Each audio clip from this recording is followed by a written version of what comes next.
નમસ્કાર દર્શક મિત્રો, હું છું રૂપલ વણેચિયા. સંપૂર્ણ ન્યૂઝમાં આપનું સ્વાગત છે.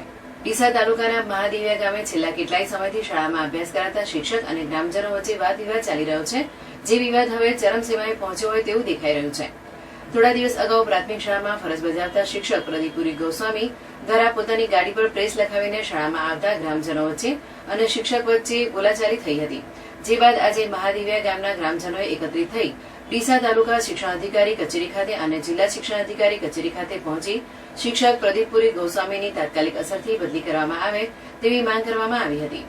ગ્રામજનોના જણાવ્યા અનુસાર મહાદેવિયા પ્રાથમિક શાળાના શિક્ષક પ્રદીપપુરી ગોસ્વામી છેલ્લા કેટલાય સમયથી બાળકોને શિક્ષણ આપતા નથી અને પોતાની મન ફાવે તેમ ફરજ બજાવી રહ્યા છે અને કોઈપણ વાલી રજૂઆત કરવા જાય તો તેમને ખોટી ફરિયાદો કરવાની ધમકી આપવામાં આવે છે.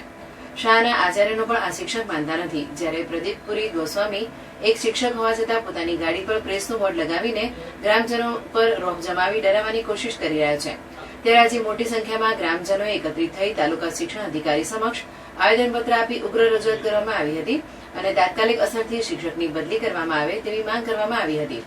સરકાર દ્વારા શિક્ષક પ્રદીપપુરી ગોસ્વામીની બદલી કરવામાં નહીં આવે તો ઉગ્ર આંદોલન સાથે મહાદેવિયા ગામની પ્રાથમિક શાળાને તાળાબંધી કરવાની ફરજ પડશે અને જે પણ પરિસ્થિતિ ઊભી થશે તેની જવાબદારી જિલ્લા શિક્ષણાધિકારીની રહેશે તેમ જણાવ્યું હતું. અમારે મહાદેવિયા પ્રાથમિક શાળાનો જે પ્રશ્ન હતો એના માટે અમે તાલુકા શિક્ષણ અધિકારીને મળવા આવ્યા હતા અને એમને અમે આવેદનપત્ર પણ આપ્યું છે પ્રદીપપુરી ગોસ્વામીની બદલી કરવા માટે. જે મનમાની કરે સ્કૂલમાં અને છોકરા ભણાવતો નથી અને રેગ્યુલર આવતો નથી સ્કૂલે અને બધાને પ્રેસની ધમકી આલે કે હું પ્રેસમાં છું, તમને આમ કરી દઈશ, આમ કરી દઈશ, મારા ફલાણા સંબંધી પોલીસમાં છે, તમને ફસાઈ દઈશ, આવી ધમકીઓ આલે છે. એટલે અમે ગામવાળા બધા સમસ્ત ભેળા થઈ અને અહીંયા આવ્યા છીએ અરજી આલવા.